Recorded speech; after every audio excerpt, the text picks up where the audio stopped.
Bismillah, malam hari ini kita ketemu beliau Syah Waliullah Ad-Dihlawi. Ada yang membacanya Ad-Dahlawi. Kalau di barat lebih banyak disebut Dehlawi. Ayo, saya tidak tahu teman-teman suka mana, Dihlawi, Dahlawi, atau Dehlawi. Ini apa, nisbah kalau dalam namanya disebut Dihlawi karena beliau berasal dari Delhi, India. Nama, tata nama Arab itu kan unik ya. Jadi ada kunyah. Kunyah itu kalau Abu Bakar, terus Ummu Salamah, ini kunyah namanya. Misalnya ya, Imam Ghazali, Abu Hamid Muhammad bin Muhammad Al-Ghazali At-Tusi, biasanya begitu. Abu Hamid ini namanya kunyah. Muhammad itu isim, nama aslinya Muhammad. Terus bin Muhammad. Bin Muhammad ini namanya nasab. Anaknya Pak Muhammad, nama aslinya Muhammad. Dipanggil Abu Hamid karena mungkin anaknya namanya Hamid, bapak Hamid. Nah, itu disebut Abu Hamid, ini namanya kunyah. Kemudian Al-Ghazali, ini Al-Ghazali ini namanya lakop. Lakop itu panggilan, mungkin karena ada yang mulut Al-Ghazali itu karena suka menenun, memintal benang pekerjaan keluarganya, nanti disebut Ghazal. Mungkin kalau Ustadz mungkin di belakangnya di Al-Ustadz, Al-Fakir, itu mungkin bagian dari lakop panggilannya. Kemudian At-Tusi itu nisbahnya. Di At-Tusi itu karena beliau berasal dari Tus, Iran sekarang. Oke. Nah, kalian perhatikan tata namamu sendiri ya. Kamu ada apa saja di namamu. Paling tidak kalian mungkin punya isim, punya nasab tentu saja. Terus lakop kalau punya panggilan boleh, si jago, si hebat, si lakop namanya. Si mahasiswa kutu buku, si ini dilakop. Terus nisbah. Nah, nisbah itu kalau Jogja bisa Al-Jogjawi, kalau Sleman ya As-Silmani, kalau ya yang susah saya itu tinggalnya di Dusun Setan. Tulisannya kan S-E-T-A-N itu. Wow, itu susah itu kalau di ya. Baik. Nah, beliau ini Syah ya. Syah ini bukan Syekh ya. Ini bahasa Parsi, di budaya India juga Syah. Dulu ada Syah Iran, ini Syah namanya. Orang yang dimuliakan, dihormati. Waliullah nama beliau. Harusnya itu ada binnya. Binnya Abdurrahim.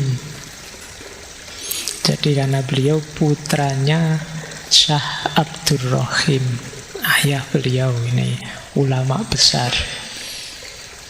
Kemudian Ad-Dihlawi karena asalnya dari Delhi.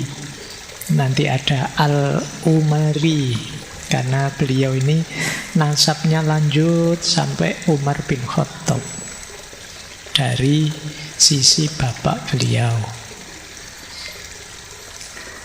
Baik, beliau kelahiran 1703 awal ya, abad 18.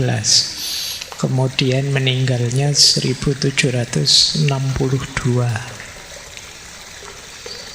Ya karena dari keluarga ulama besar, punya sekolah sendiri namanya Madrasah Rohimiyah. Karena tadi ayah beliau namanya Syekh Abdurrahim. Jadi ada pusat pendidikan, kalau di kita mungkin pesantren yang terkenal sekali, namanya Madrasah Rohimiyah. Hafal Quran sejak usia 7 tahun. Kemudian ada yang bilang beliau ini saking pinternya sudah ngajar bahkan sebelum balik.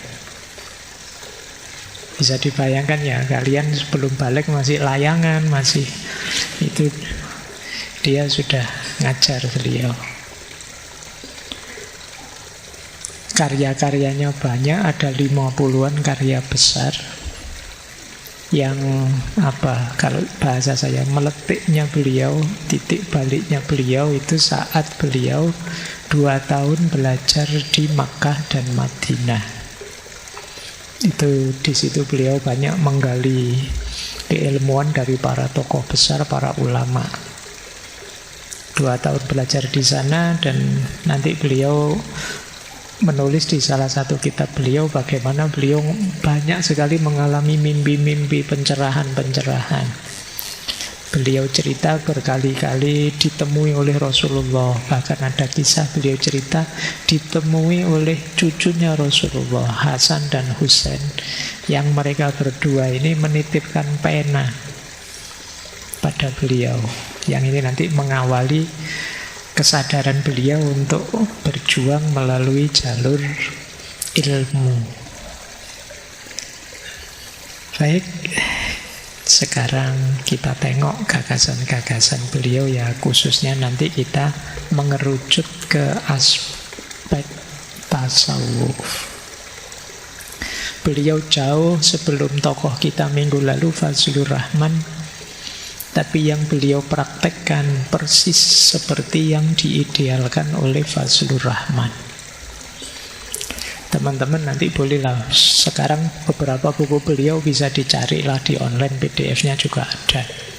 Yang paling terkenal Hujjatullahil Balighah. Hujjatullah al-Balighah ini kitab, ada yang bilang ini kitab hikmah tasyri', hikmahnya syariat. Kalau ada yang mau, saya ada versi bahasa Inggris dan bahasa Arabnya. Jangan tanya bahasa Indonesianya. Saya tidak punya. Oke, kita tengok sekarang beliau ya. Saya awali dari sini. Latar belakang yang melahirkan sosok sebesar Syekh Ad-Dihlawi ini. Ini konteks kesejarahan beliau. Secara politik, beliau lahir di era di India tentu saja ketika dinasti Mughal mulai melemah, khususnya pasca wafatnya Aurangzeb, Sultan Mughal yang meninggal 1707 Masehi. Jadi Mughal ini salah satu kekaisaran, kekhalifahan mungkin ya, Islam yang masih berdiri di abad 18. Jadi ada 3 dinasti di dunia Islam terakhir, yaitu Mughal di India, Safawiyah di Iran, kemudian Utsmaniyah di Turki. Ini 3 kekhalifahan besar terakhir yang masih ada di sekitar abad 18. Tapi setelah itu deklinasi, turun, habis. Nah, beliau lahir di era itu. Era ketika dinasti Mughal mulai melemah. Coba dicek ya, melemahnya karena apa? Nanti coba dikaitkan dengan kondisi kita, nyambung apa enggak ya situasinya. Secara internal melemah karena banyak konflik di dalam. Masyarakatnya tidak rukun, perang saudara, korupsi banyak, penguasanya lemah secara moral. Ini yang membuat dinasti mudah ambruk. Dari luar muncul tandingan yang kuat. Misalnya muncul kelompok Maratha. Ini kerajaan Hindu. Termasuk munculnya kelompok Sikh. Termasuk hadirnya Inggris dengan kolonialismenya. Jadi secara politik terus tambah turun, tambah turun, tambah turun. Secara sosial, rakyat tambah miskin, tambah tidak aman, tambah menderita. Ini tambah ya. Mengalami pertumbuhan tapi kemiskinannya. Tambah maju kemiskinannya. Itu susah ya. Maju tapi jeleknya. Tambah miskin, tambah tidak aman, tambah menderita. Pajak tinggi, hukum tidak ditegakkan, sehingga terjadi banyak diskriminasi sosial. Kemudian antara kelas bangsawan dan rakyat, gaya hidupnya jomplang. Yang satu sangat kaya raya, hidup enak sekali, yang satu sangat susah.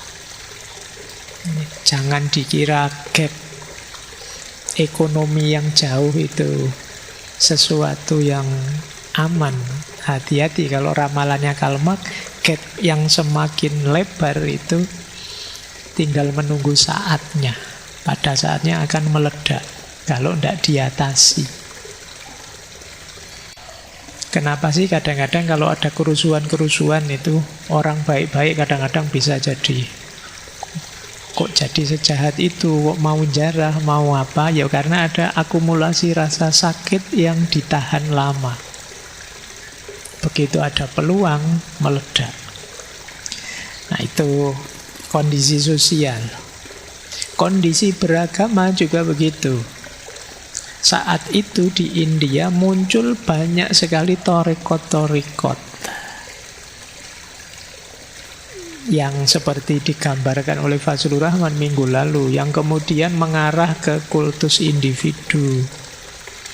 Orang mengikuti torekot mengejar karomah-karomahnya, tidak dalam rangka menjalankan syariat. Kayak kalian seneng tasawuf kan, kepingin bisa jalan di atas air, pingin bisa terbang, pingin bisa baca isi hatinya orang, itu pikirannya ke situ.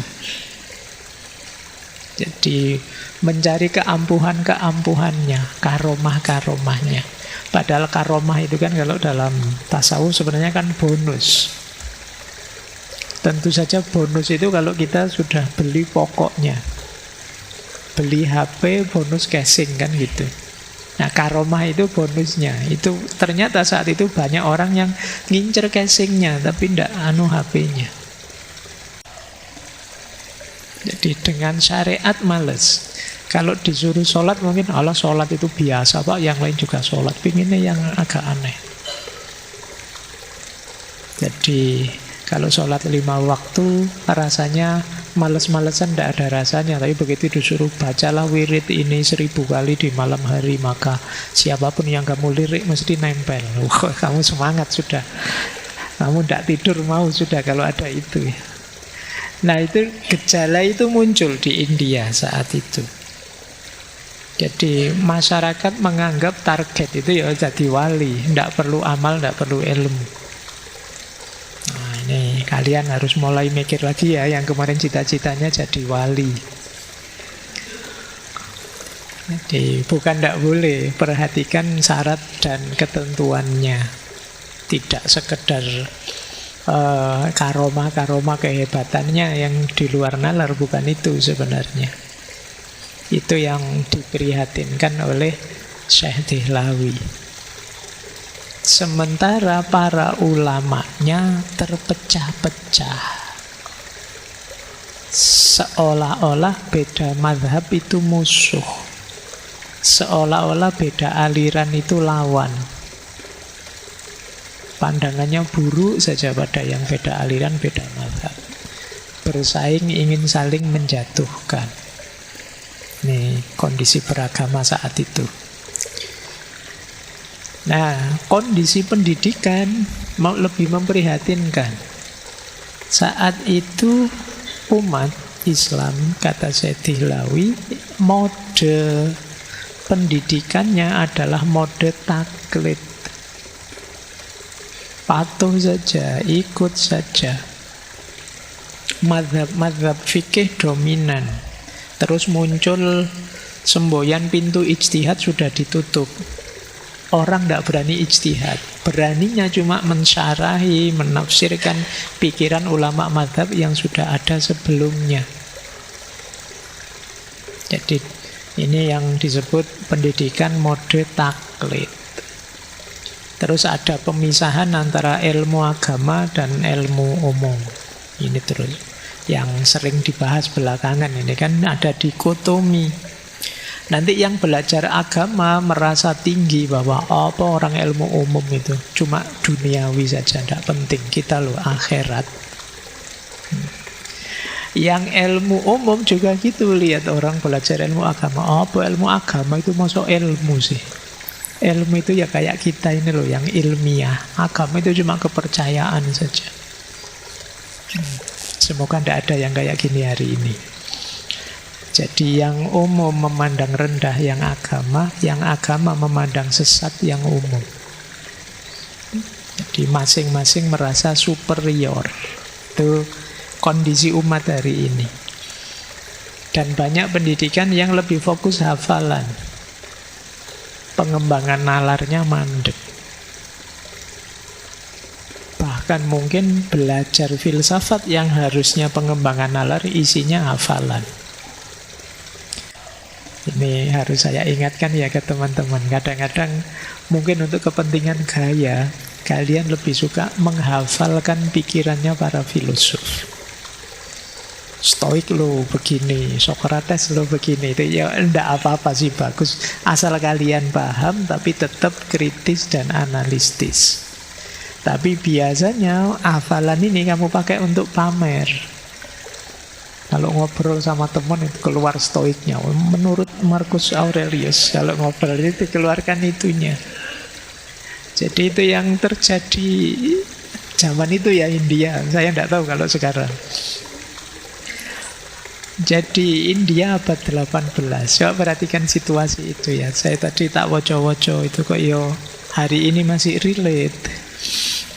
Jangan-jangan kita tidak berubah sejak abad 18. Secara politik isinya orang konflik, gegeran, korupsi banyak, penguasanya secara moral lemah, rakyatnya miskin, tidak aman, penderitaan, pajaknya tinggi, hukum tidak tegak, diskriminasi sosial, gap kaya miskin lebar, beragama nyari hebohnya saja.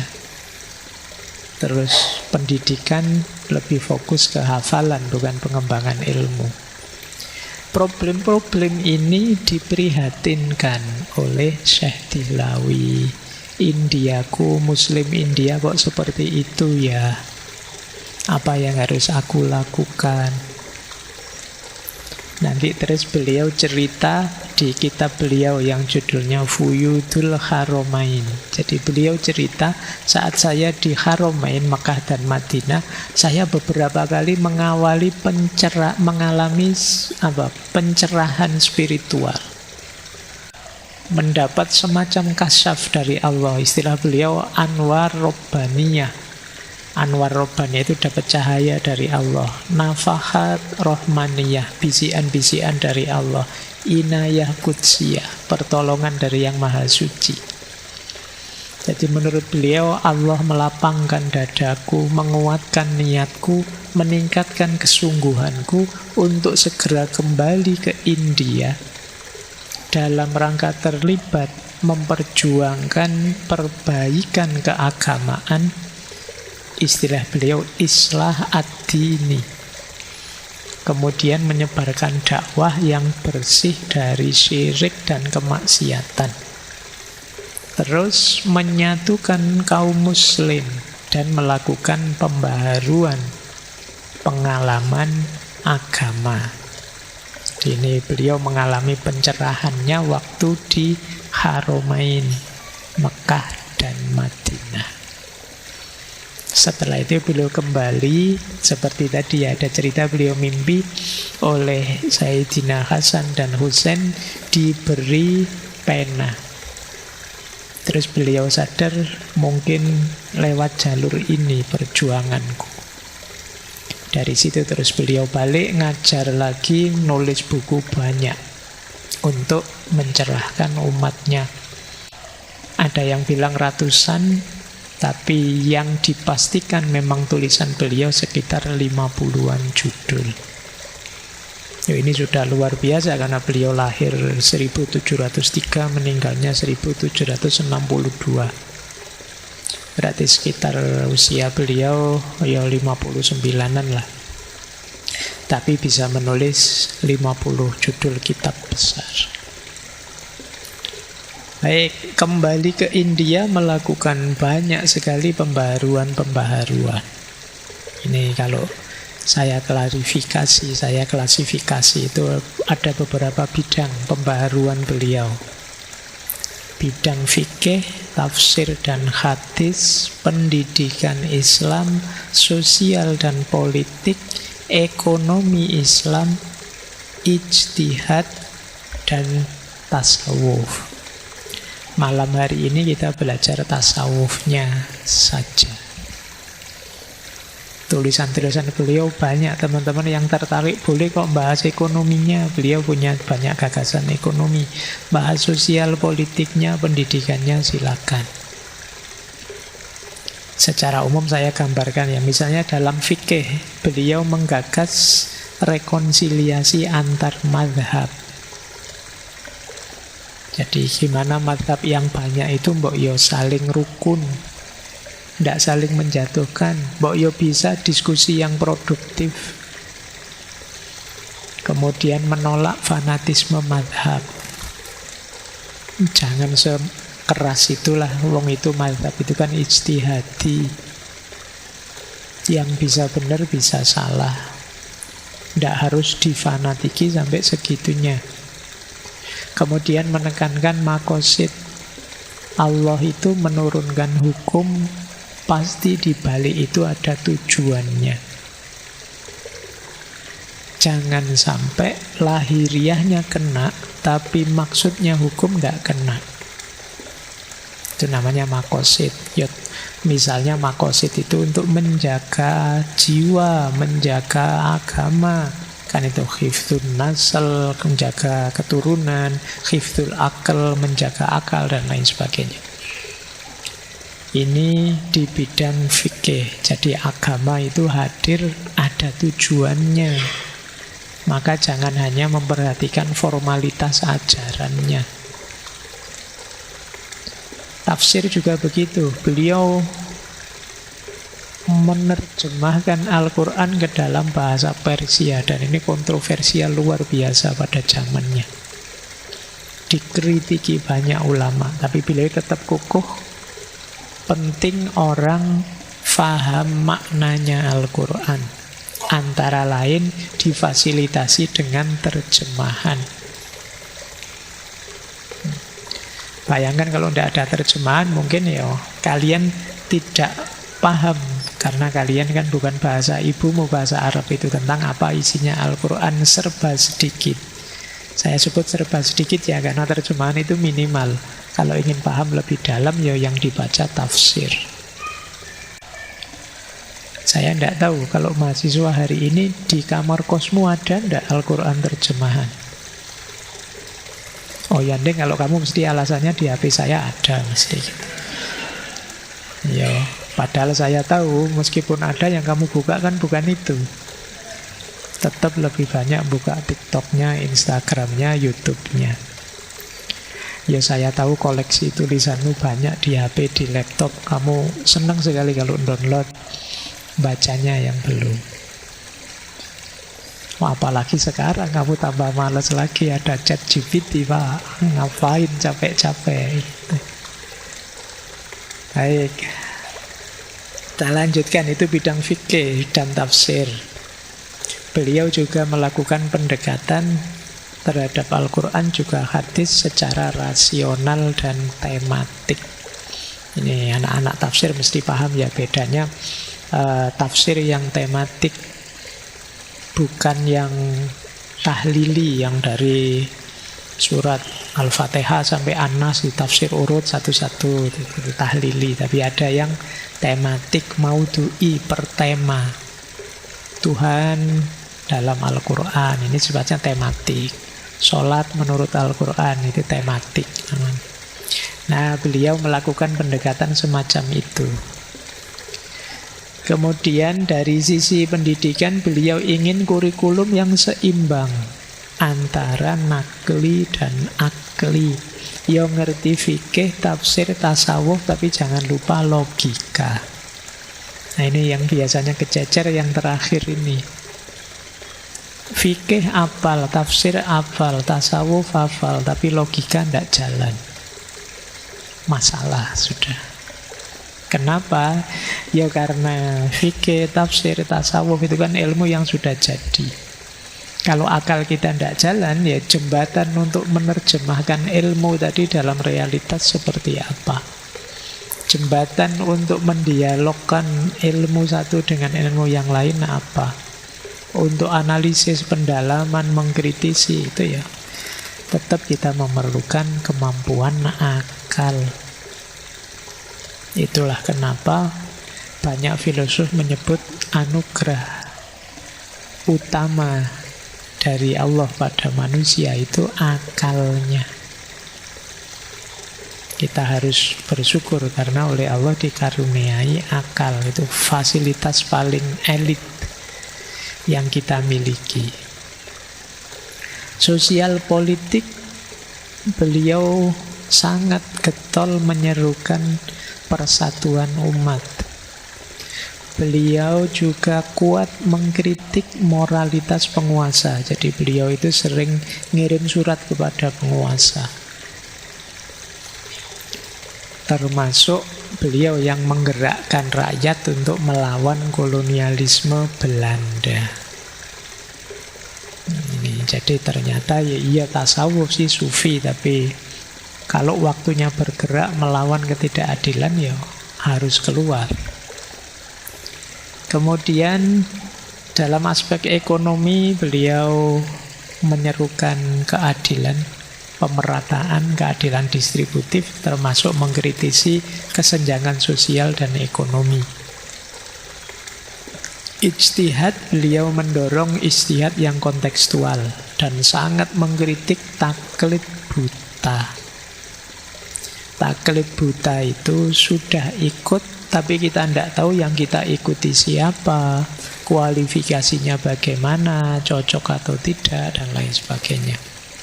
Ini taklid buta ya. Kadang-kadang memang dalam hidup kita itu bisanya mengikuti karena bukan bidang kita. Jadi sampai tingkat tertentu dalam hidup kita itu sering, misalnya kalau kita sakit kan ke dokter, itu kan terus dokter ngasih tahu apa obatnya, ini dimakan sekian kali dalam sehari, itu kan kita sebenarnya taklid saja. Tapi masih masuk akal. Kenapa? Karena yang kita taklidi dokter. Itulah kenapa sering taklid negatif itu ditambahi taklid buta. Kenapa? Kita tidak tahu yang kita taklidi. Kalau urusan fikih terus kita percaya pada seorang ahli fikih yang dia katakan kita anggap pasti benar, ini masih masuk akal. Tapi nanti urusan fikih kok ngambil orang yang bukan ahli fikih. Urusan tasawuf dari orang yang tidak ngerti tasawuf. Nanti urusan teknologi kamu ngambil dari saya yang urusan nopo teknologi. Saya tidak ngerti teknologi, wong Instagraman aja ndak, TikTokan aja ndak. Pokoknya kalau Pak Faiz mestilah saya ambil semuanya. Ndak begitu. Itu yang disebut taklid buta. Kamu tidak tahu yang ditakliti siapa, tentang apa, dia bidangnya apa. Hari ini banyak ya yang begitu. Mungkin kamu pinginnya tidak begitu, tapi kamu ketipu karena sekarang banyak orang acting bukan ustadz, gayanya kayak ustadz. Bukan ahlinya, gayanya kayak ahlinya. Sekarang kan begitu orang. Dengan modal ChatGPT kamu bisa bergaya jadi ahli apa saja. Dan ini resiko. untuk hidupmu. Makanya hati-hati. Dan ini yang diperangi oleh Syekh Dihlawi, taklid yang membuta. Bener salah pokoknya saya ikut. Bener salah wong dia ulamaku, kiaiku. Bener salah wong dia kelompokku. Ini taklid yang membuta. Ini problem. Dan yang terakhir tasawuf. Nanti kita jelaskan lebih panjang ya, karena tema malam hari ini di neo-sufismenya, tasawufnya. Baik, kita lanjutkan sebelum ke gagasan pokoknya. Sekarang mode berpikir beliau. Cara berpikir beliau. Jadi Syekh Dihlawi ini percaya nakal, mendayagunakan akal, dan siap menerima kasyaf. Oke, perhatikan tiga ini. Ini kalau dalam filsafat namanya epistemologi. Nakal wahyu, percaya, siap, karena dia fondasi kebenaran yang punya otoritas dasarnya. Jadi percaya dengan nakal berarti percaya dengan Al-Quran, dengan agama yang dibawa oleh Rasulullah, dengan hadis dan sebagainya, ini nakal. Terus siap menggunakan akal. Jadi untuk memahami, untuk menalar, untuk berijtihad. Jadi akal ini penopangnya dan yang melengkapi. Kemudian terbuka untuk menerima kasyaf dengan cara menyucikan jiwa. Jadi ini masih dimungkinkan oleh Syekh Dihlawi karena sesuai dengan kudratnya Allah bisa saja menganugerahkan kita pencerahan demi pencerahan, ilham demi ilham, kasyaf demi kasyaf. Maka biar ilham dari Allah itu bisa kita pahami, kita baca, ya ayo membersihkan batin kita. Ini namanya siap menerima ilham atau kasyaf. Jadi percaya nakal, mampu menggunakan akal, dan siap mendapatkan kasyaf. Jadi kalau kalian ingin menemukan puncaknya kebenaran, perhatikan tiga sumber ini.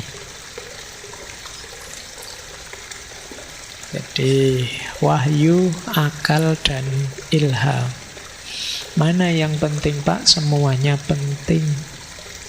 Karena semuanya bisa mengantarkan kita kepada kebenaran.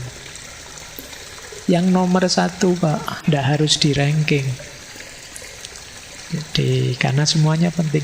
Wahyu saja tanpa akal, ya kita percaya tapi tidak paham, tidak ngerti porsi proporsinya, tidak ngerti makna dan maksudnya. Yang bisa menangkapnya akal.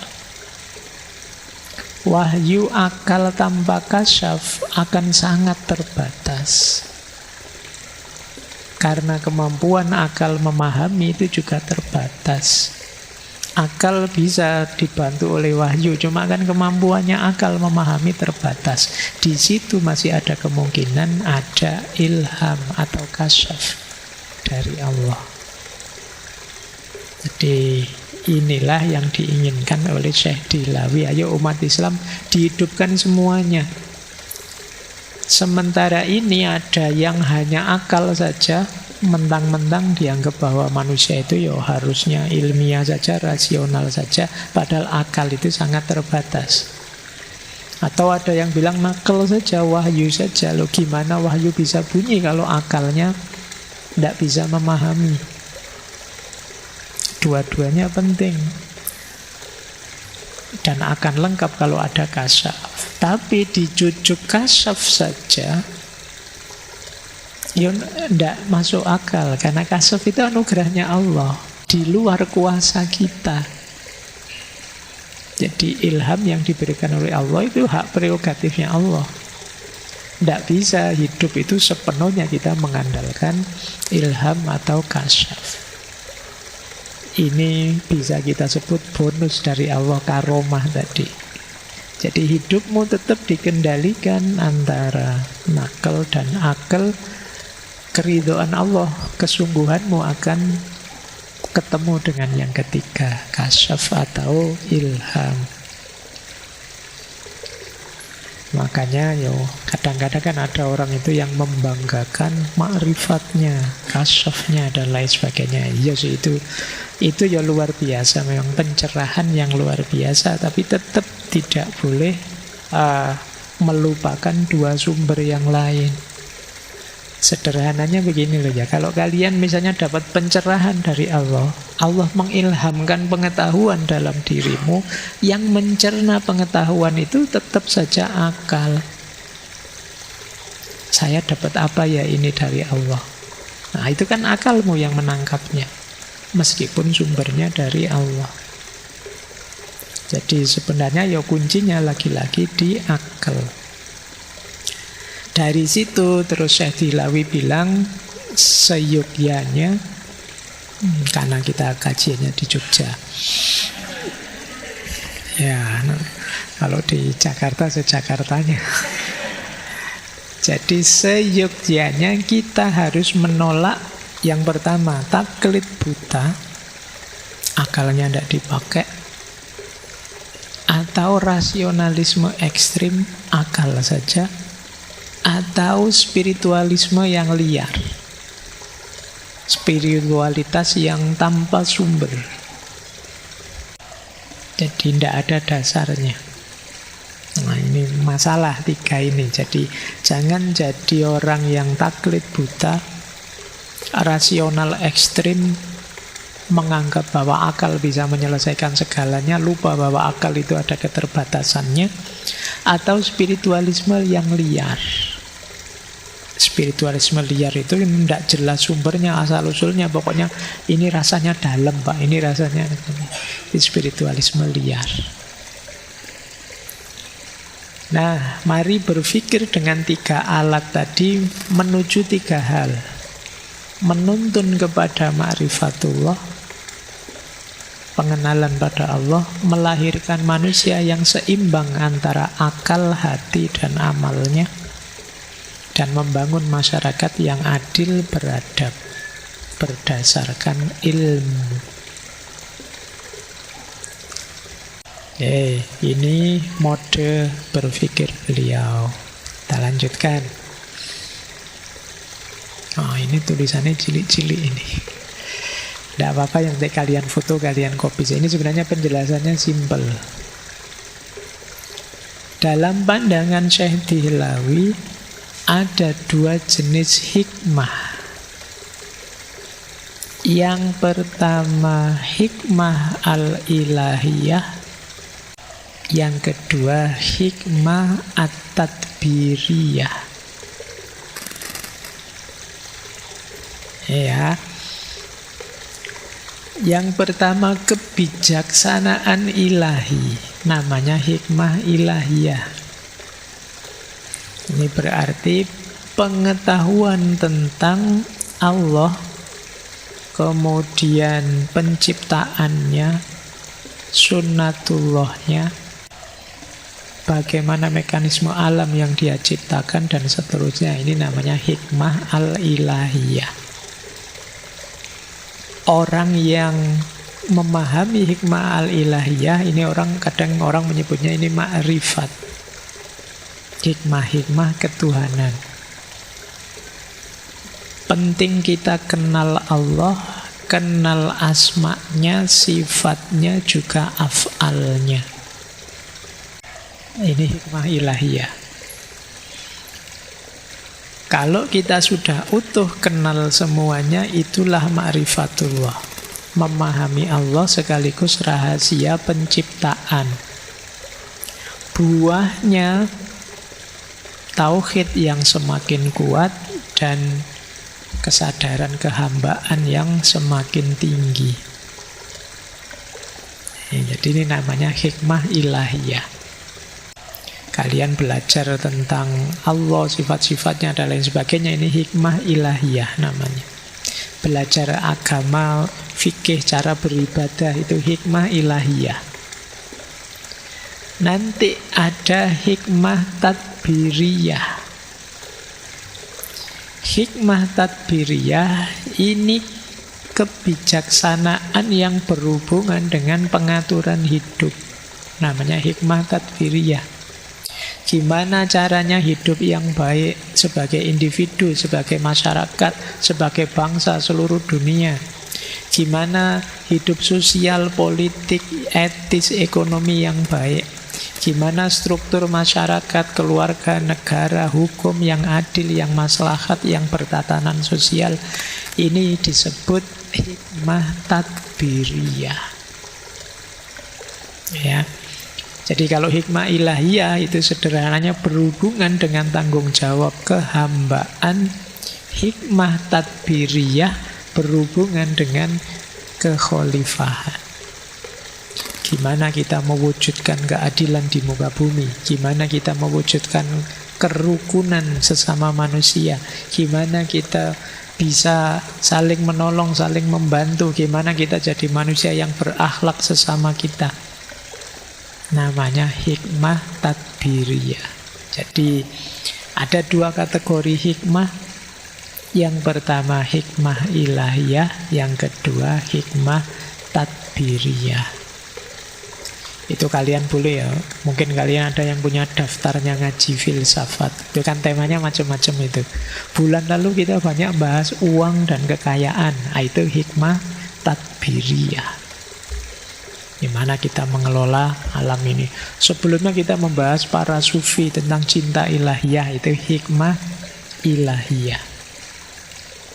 Dipilah dua, karena ini nanti ada hubungannya dengan tanggung jawab kita di hadapan Allah, baik sebagai hambanya maupun khalifahnya. Ini dua hikmah ini saling nyambung.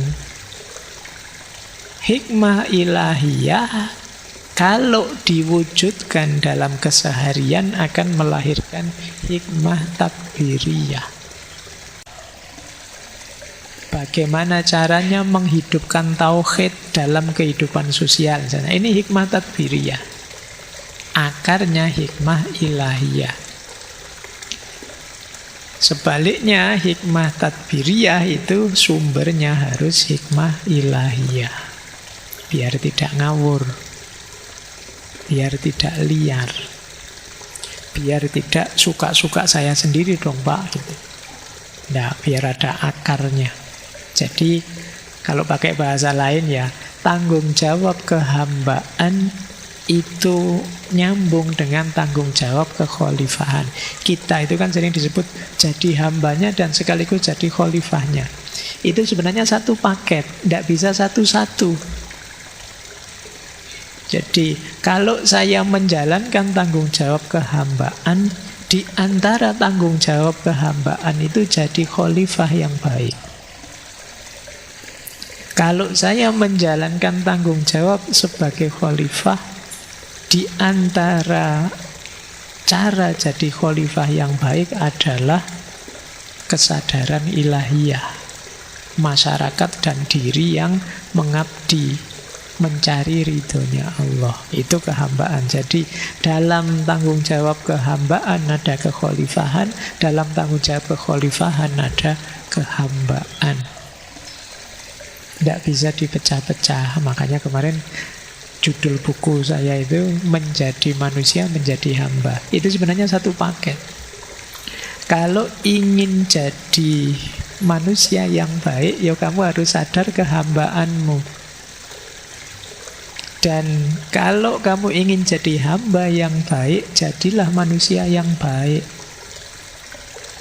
Secara sosial, secara politik, secara budaya, itu orang baik itu berarti bagian dari menjalankan tugas kehambaan. Itu yang disebut satu paket. Makanya di sini ada hikmah ilahiyah, ada hikmah tadbiriyah.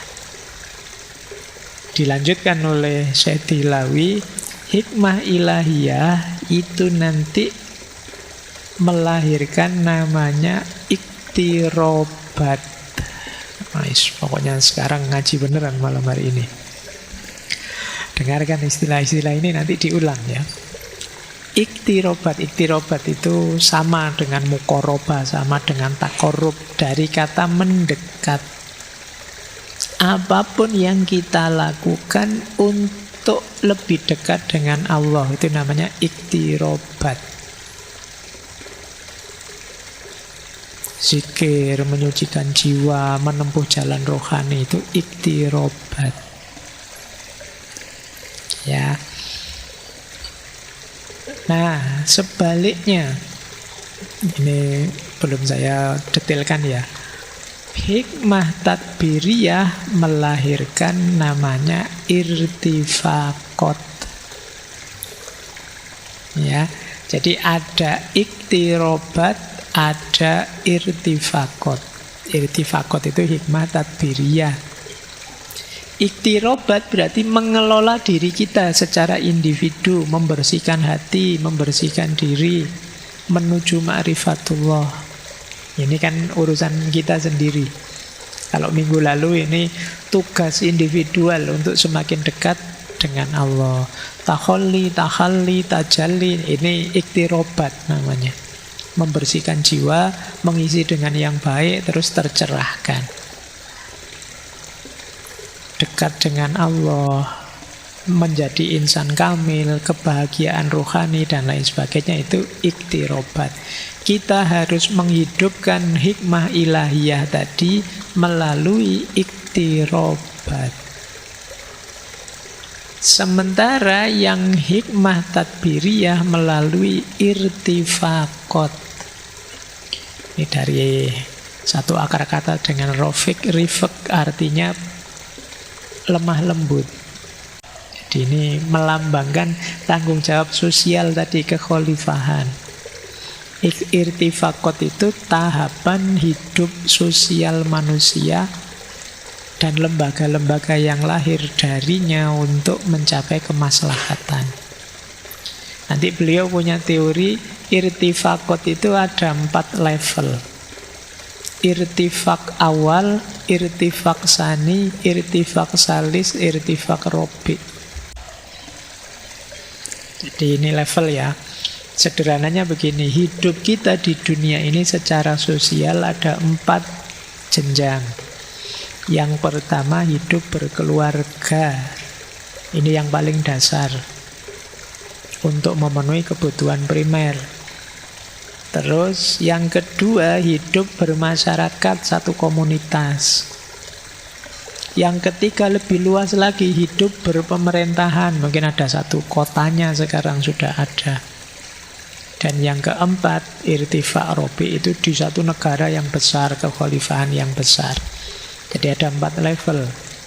Yang 4-empatnya harus dikelola dengan baik. Ya berkeluarga, ya bermasyarakat, ya hidup dalam pemerintahan tertentu, atau yang keempat dalam negara tertentu. 4-empatnya harus baik. Tujuannya irtifaqot apa? Mencapai kemaslahatan umum, menjaga tertib sosial dan keadilan, memenuhi kebutuhan fisik, intelektual, spiritual. Jadi ini tak jadikan satu saja biar kalian tidak bingung.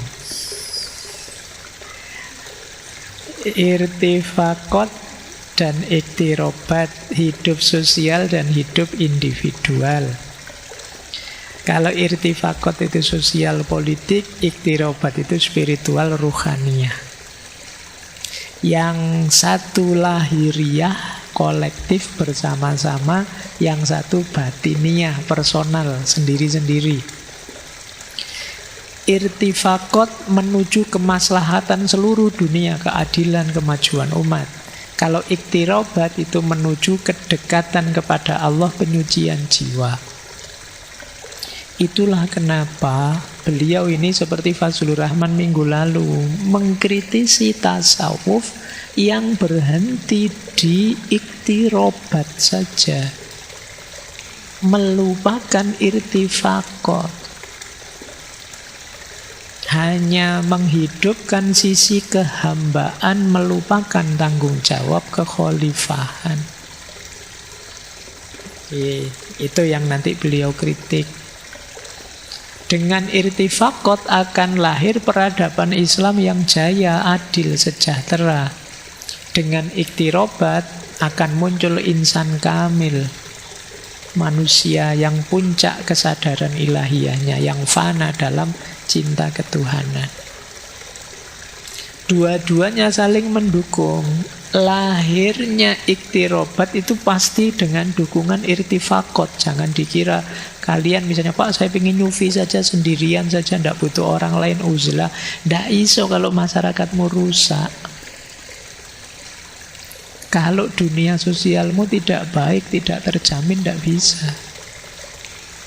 Kalian mau uzlah, tapi terus ada huru-hara, ada perang, kamu kesenggol rudal atau apa, tidak iso. Apa gegeran terus di sekitar, tidak bisa tenang kamu. Jadi dunia sosial penting. Demikian juga tidak mungkin dunia sosial itu beres kalau individu-individunya kacau. Jadi ini satu paket, irtifaqat dan iktirobat ini. Jadilah orang baik, maka masyarakatmu akan baik. Kalau masyarakat baik, akan mempengaruhimu jadi baik. Nah, masyarakat itu tadi loh, mulai keluarga, kemudian lingkungan, kemudian kota, kemudian negara. Loh, 4 ini. Jangan dikira negara tidak mempengaruhimu. Kalau negaramu ontran-ontran, terus gegeran, terus yo, gimana kamu mau nyufi? Ora iso, tiap hari kamu jengkel, meso, terus tiap kali maca berita meso, tiap kali maca berita meso kamu. Ayo, ndak jadi sufi, sudah nawa itu jadi sufi, maca berita korupsi, meso lagi, terus meso lagi. Ndak iso, nek masyarakatnya rusak, kamu ndak bisa membentuk diri. Maka irtifaqat dan iktirobat itu satu paket. Yang satu hikmah ilahiyah, yang satu hikmah tadbiriyah.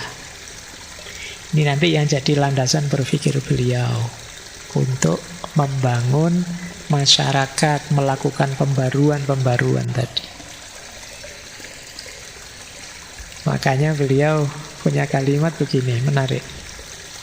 La takun zahidan yafirru minat dunya wala matiyan yansha al-akhirah walakin kun abdan robbaniyan ya'rifu haqqa kullin minhuma. Jangan menjadi zahid yang lari dari dunia, tapi juga jangan jadi materialis yang lupa akhirat. Jadilah hamba Robbani, hamba Tuhan yang memberikan haknya masing-masing. Jangan berlebihan. Jadi jangan lari dari dunia, tapi juga jangan tenggelam oleh dunia.